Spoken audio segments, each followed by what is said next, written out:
Welcome back, gentlemen.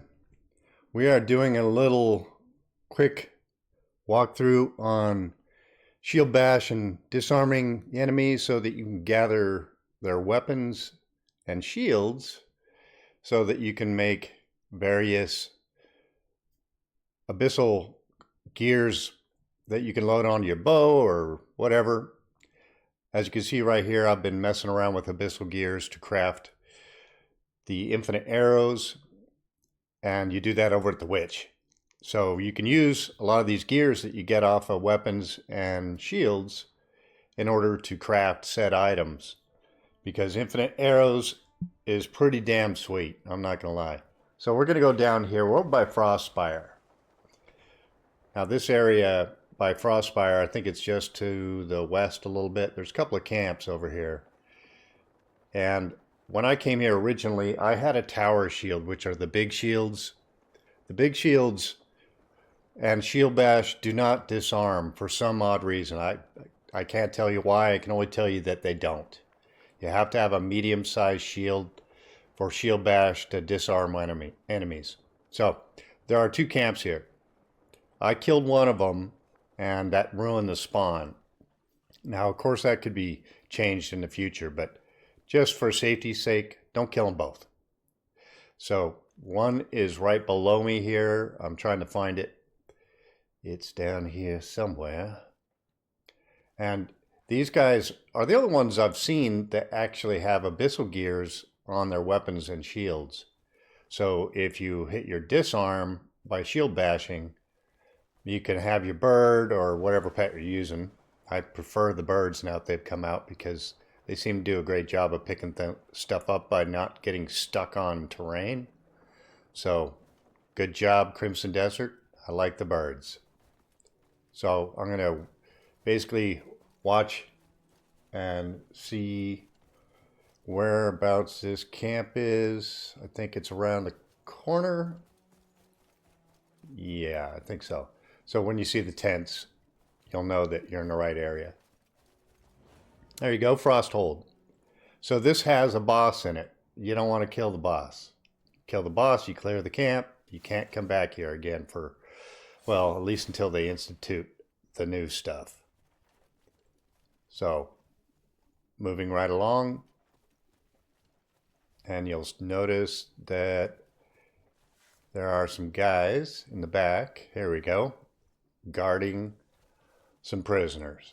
So, don't touch the prisoners, don't free the prisoners, don't kill all the guys. Kill all the guys, you lose access to this. So watch closely here. What I'm going to do is go into defensive mode by holding down right click or actually not right click, control, at least on PC. I don't know what it is on console. I don't play on console, but yeah, what I'm trying to do is trigger these guys to come out and get me. For some reason, they just are standing there. Normally, they'd run out and come get you. But in this case, I have to kind of like annoy them enough to get them to come out of camp. But you see the shields and the maces they're carrying? Well, those are the ones that have runes on them, or abyssal gears. So you want to be able to knock those out of their hands by getting them to attack you and then immediately shield bash them to knock their weapons and stuff out of their hands. So I'm having a bit of trouble. Yeah, there we go. Got to attack them a little bit to get them to come out after you. So here they come. They hit. I smash them back with shield bash. You see the guy looking around.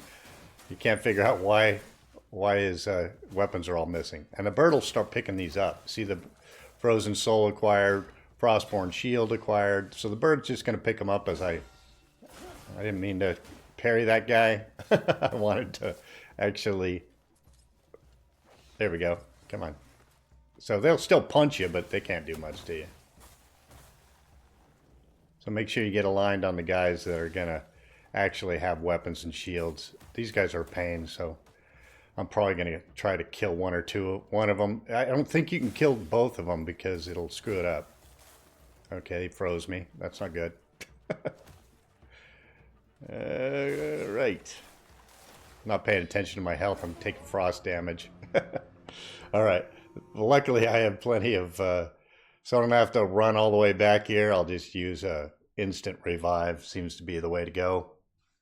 I have the ability to make a lot of these anyway, so it's no big deal. Normally I'd save them for bosses, but now that I can make them readily, it's not that big a deal.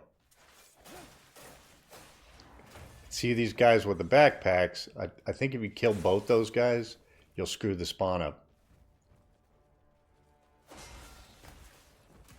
So don't kill the guys. Wait for the guys with the shields to come after you. Boom. See how his shield and mace just went flying? I did a shield bash on him. Annoying arrow. Guy, you must die. So look at all of them now basically have no shields and no maces in their hands. So they don't know what the hell to do. So I'm going to run out of here. The bird should have picked up everything I needed. Get out of here. This shield's got a nice little thing. When you get hit 3 times and you hit them the next time, it'll send an explosive kind of AoE into the area and do a lot of damage and blow them backwards. So again, I don't want to kill them, so I'm running out of here. So time to check the inventory. And let's see what we got here. There you go. Bunch of shields, bunch of maces, and these all have, as you can see, they have a abyssal gear in them.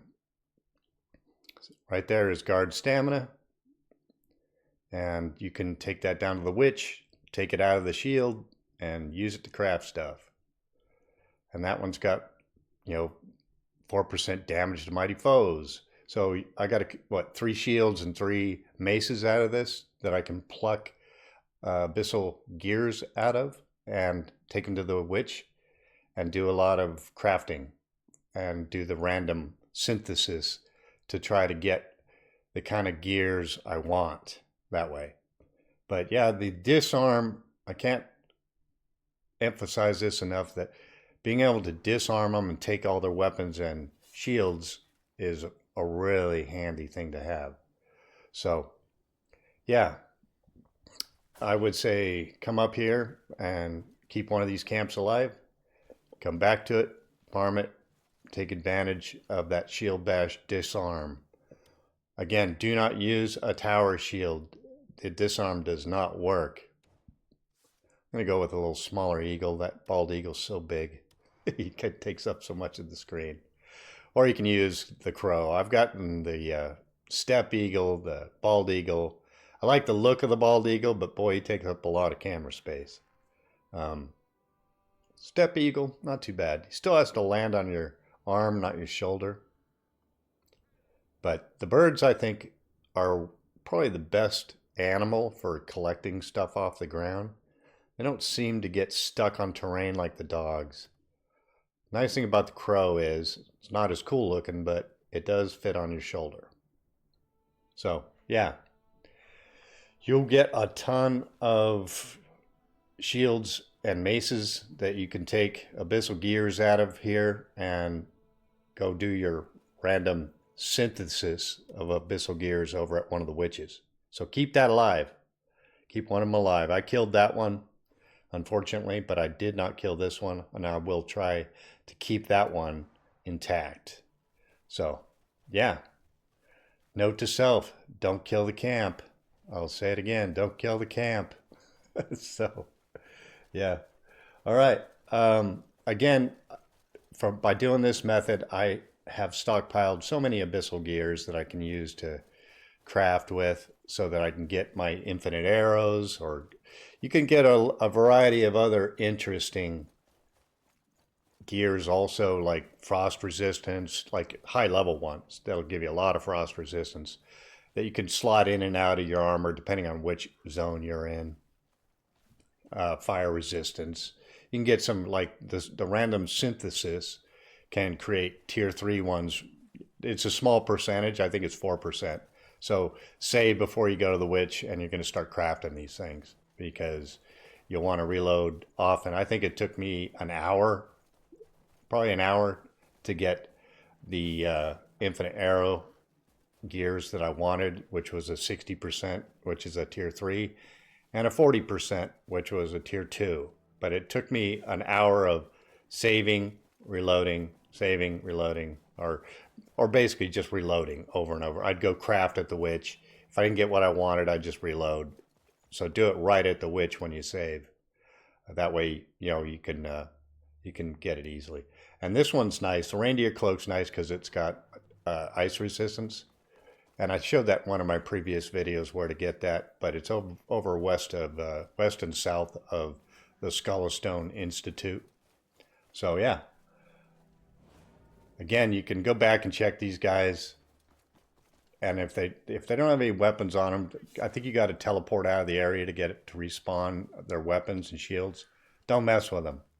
So yeah, because I went back here and accidentally killed one of the guys or I think I touched the NPCs here, and it will screw up. You see, it'll all of a sudden faction quest completed, and you do not want to do that. You do not want to kill the guys and make them run away, because then it's cleared. So, and that's why I was like, well, it's time to reload. And sometimes if you didn't create a save right here, a manual save, you're gonna have to go back to your auto saves, and it might be quite a ways back. Therefore, you lost all your shields and maces that you got because you don't want to kill the camp. And oftentimes that save could be an hour or two back. So, note to self, don't do it. Do as I say, not as I do. All right, we're going to cut it there. If you guys like what you see and if you found it somewhat informative, I'd appreciate a like, subscribe, perhaps follow. The usual routine. In order to get my channel robust, I need to get more followers, more people hitting the like button. And remember, it's free. Doesn't cost a dang thing. All right, I'm out of here. You guys have a good day. I wish you well. Happy journeys.